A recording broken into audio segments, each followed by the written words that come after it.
Good evening, friends. Myself, Dr. Nidhi Darbari, on My Education Treasure.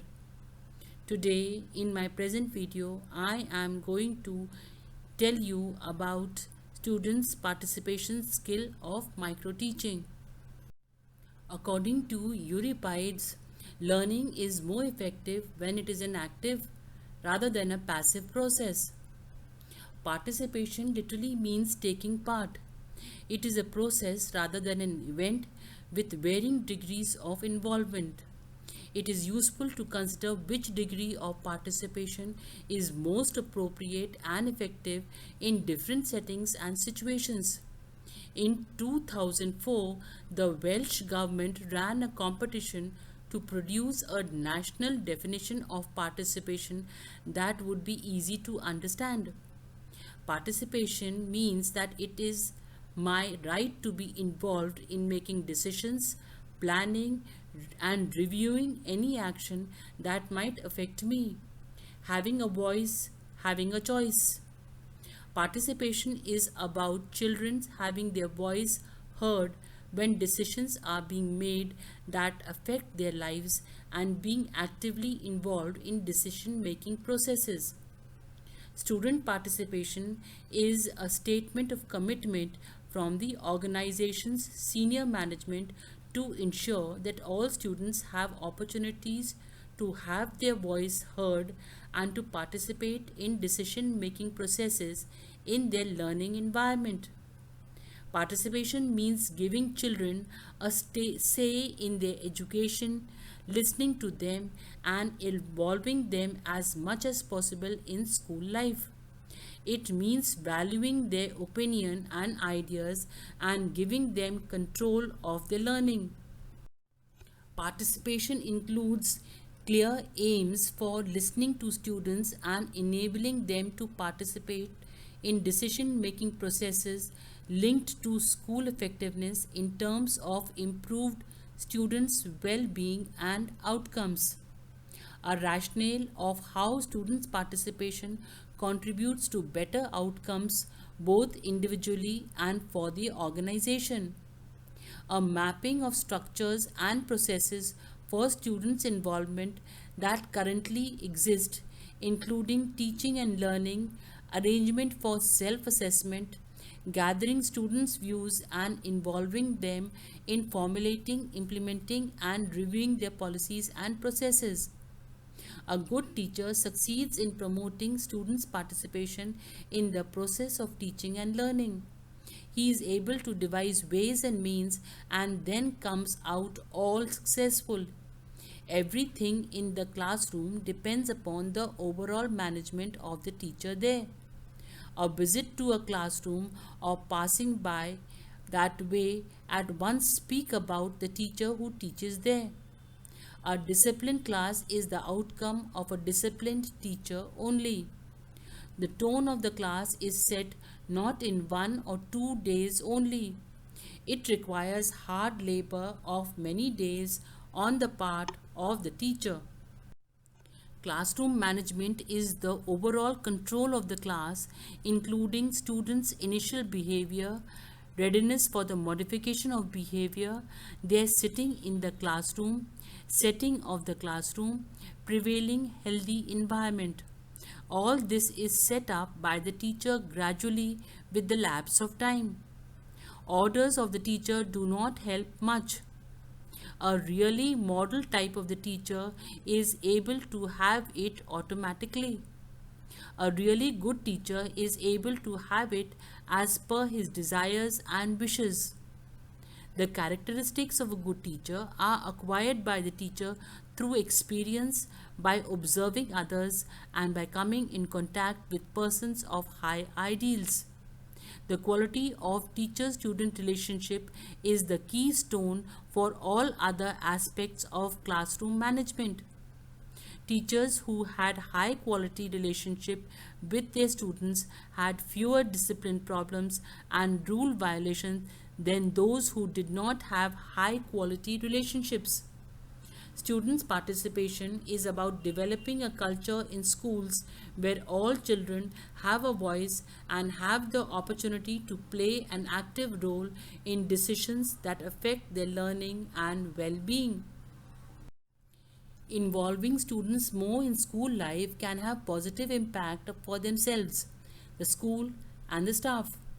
When students have a say in their education, they not only exercise their right, it also lead to participation adds interest.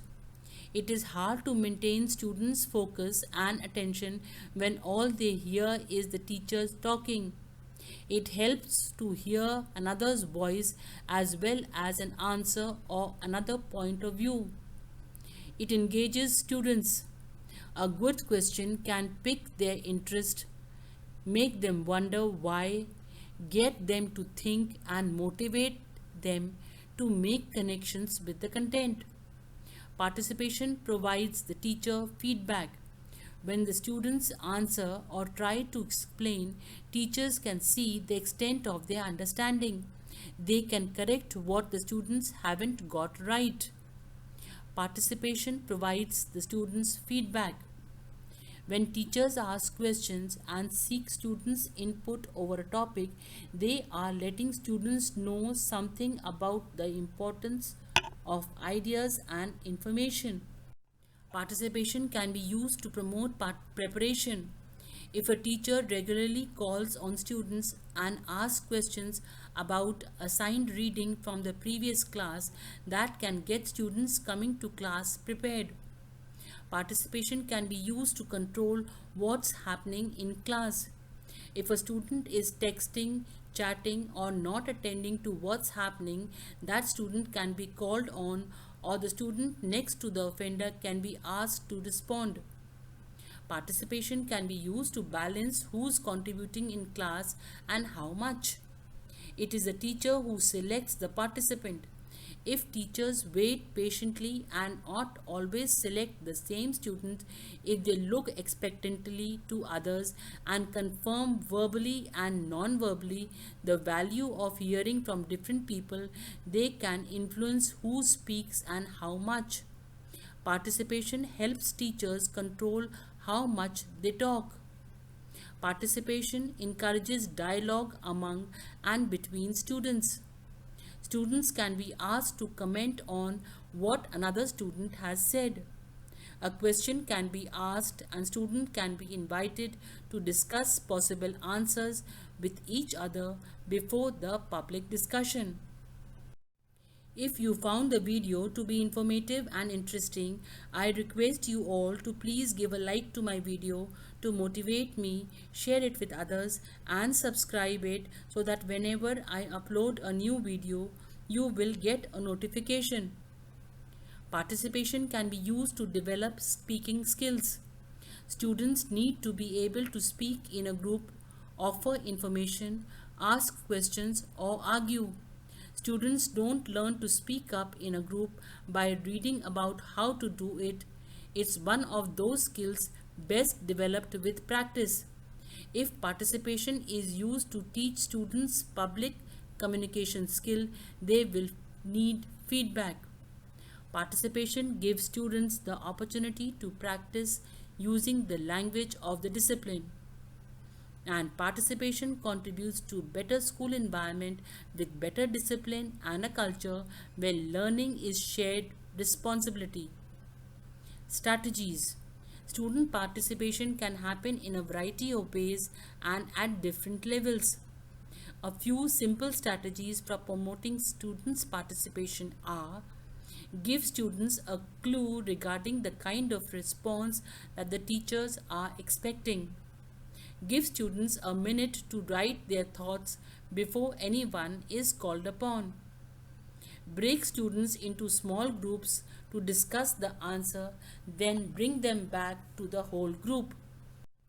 Arrive early to class and chat with students informally. Use non-verbal means to invite people to participate, that is, to sit close to students, make eye contact with them individually, move around the room, or sit in different locations. State it clearly in the class syllabus. Establish it as an expectation at the first day of the class. Count it as part of the grade.